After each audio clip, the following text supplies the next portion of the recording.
आता तुम्ही उसाला तर डेफ्रेश वापरलंस, इकडच्या जमिनीमध्ये तुम्ही त्याचा वापर केला होता, बरोबर आहे? ही जमीन तुमचीच आहे.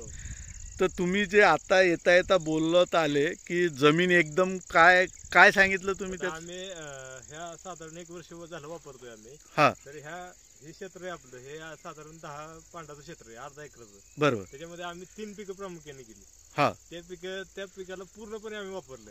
त्यामुळे आमच्या जमिनीची सुपीकता इतकी वाढली की नांगरताना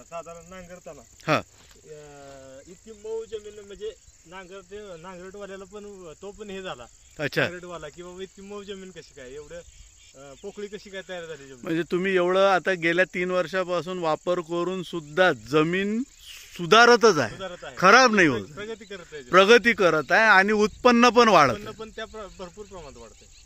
बरोबर. म्हणजे एकंदरीत जमीन पण चांगली होते, तुमचं खर्च पण वाचतो, उत्पादन पण वाढते आणि मालाला भाव पण मिळते.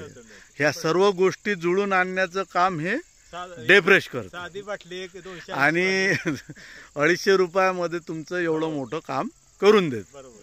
धन्यवाद साहेब.